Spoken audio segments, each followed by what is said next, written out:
President Biden has indicated that he will soon announce a decision on whether he will cancel $10,000 of student debt for college graduates.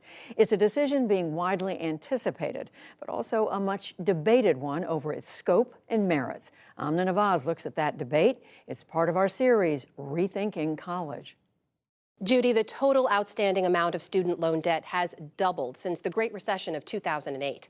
It's now more than $1.7 trillion, and most of it is owed to the federal government.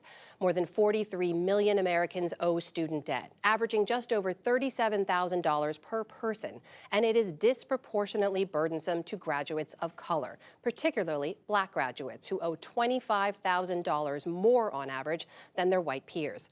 President Biden is now considering forgiving up to $10,000 of student debt, far less than many had advocated for, and reportedly with income caps, limiting it to borrowers earning less than $125,000 per year.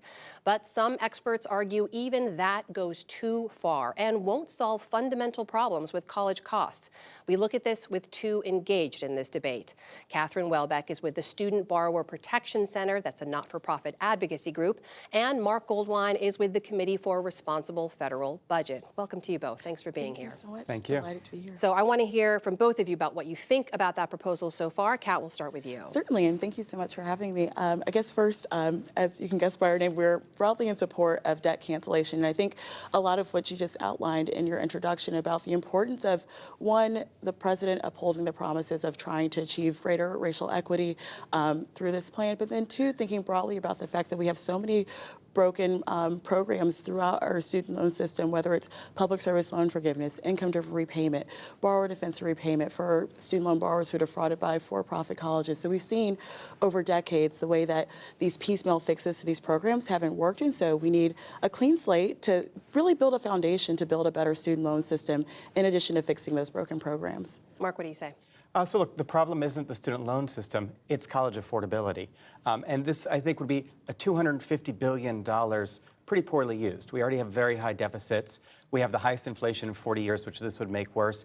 And most of these benefits would go to graduate students, mainly in the top half, top quarter of the income spectrum. Even with the income caps as proposed? Even with the income caps we're talking about are $250,000 or $300,000 for a couple. We did the math on this.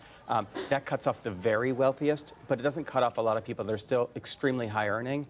And it doesn't cut off a lot of people that maybe, you know, a doctor only making $200,000 this year, but in a few years' time, you're going to be making $300,000, $400,000. And by the way, $200,000 is also a lot. Kat, what do you say to that?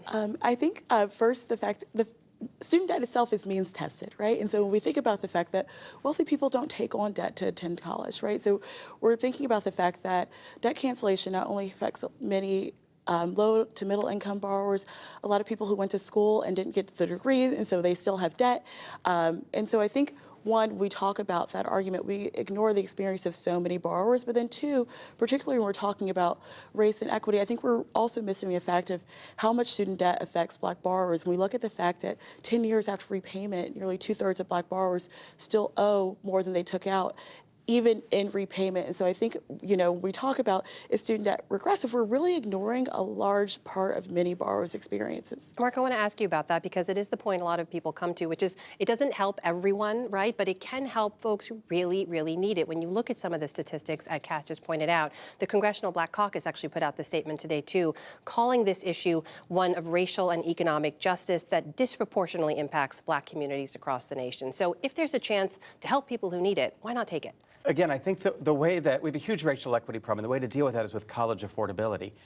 The 25% wealthiest people in the, Go ahead. White Americans in the top 20% of the income spectrum have more debt than all Black Americans. The reality is 87% of Americans have no college debt, many of them because they didn't go to college in the first place. And this is going to do absolutely nothing for them. Kat, I want to ask you about that limit, that $10,000 number that seems to be hovering around there now, because that is a lot less than a lot of people were asking for and pushing for. What kind of an actual difference, though? Given, I think right now, average in-state tuition for college is over $10,000 1 year. Exactly. So you're not even talking about covering 1 year. How much of a difference is $10,000 going to make? And I think you're hitting the point. So there are, for many millions of borrowers who might be currently in default or borrowers who do have lower balances or struggling with student debt, again, it's life-changing, right? Losing that balance. But for so many more borrowers, they won't really reap the benefits of that cancellation. And again, if we're talking about how do you create a new foundation to rebuild a better student loan system, if you don't reach the higher amounts that, again, talking about 50K is when you really start to see an effect on the racial wealth gap. When you think about 30K, you're erasing debt for more than 30 million people. So I think you have to think about the fact of how broad do we want this to reach, and if we're really going to rebuild a better system, we have to think about having a broad effect. So if it's only 10,000, what kind of impact does that? What difference does that make? Again, for the people, people like that, it makes some, but not as significant of an impact. If we're going to really say and acknowledge that we have a broken student loan system, then I think we have to be willing to commit to really making a better system. And so, not significant enough for us to really make those systemic changes that we would hope for. Part of this conversation also has been that there are income-driven repayment systems. We've tried. They're in part of the system. Why aren't those working? Well, look, if we're going to fix the student loan system, we should fix the student loan system. Doing something by executive order that just wipes out the debt isn't going to do much of anything. We've estimated debt will be right back where it was in just 3 years' time.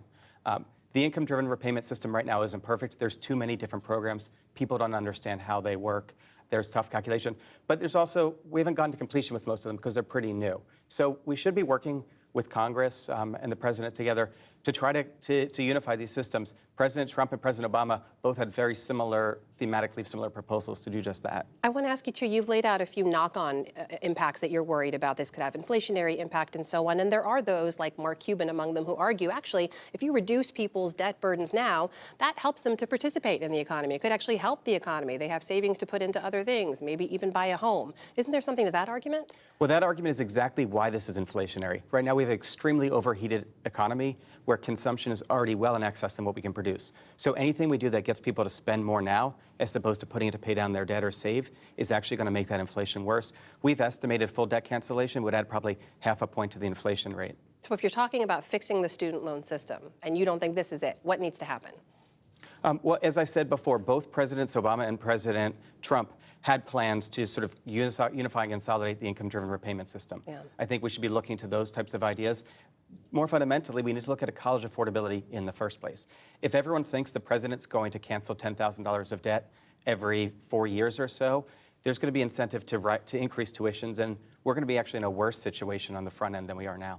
Kat, what do you say to that? Well, a couple of things. First, to start with the inflation point, I think it's really important to note, one, we think about larger drivers of inflation, the war in Ukraine, supply chain issues with COVID, but I also think it's really important to note the way that student debt cancellation works as a stimulus. This is not $10,000, $50,000 in people's bank accounts tomorrow. It's people will see monthly more money in their balance sheets because they will not have as much student loan debt. So it's not an immediate injection of that money into the economy that would like immediately overheat it. It's more so people having more money actually to help them as they're struggling with rising costs right now. And I think also the important part about talking about fixing current plans, I think we've tried to fix it. We've seen piecemeal plans. The reason why IDR doesn't work, when we're looking at over 4 million people haven't been in repayment for over 20 years. And when we think about income-driven repayment, you're supposed to get forgiveness after 20 or 25 years, depending on the payment plan. But we've seen since 2021, only less than like a little over 100 people have received cancellation of that program. So it's not working, right? And we have to acknowledge that these programs don't fix it. We could talk about fixing them, but we have to talk about doing some larger systemic change to fix these broken programs. I feel like we're going to have you back for another conversation sometime very, very soon. Katherine Welbeck and Marc Goldwein, thank you so much. Thank you.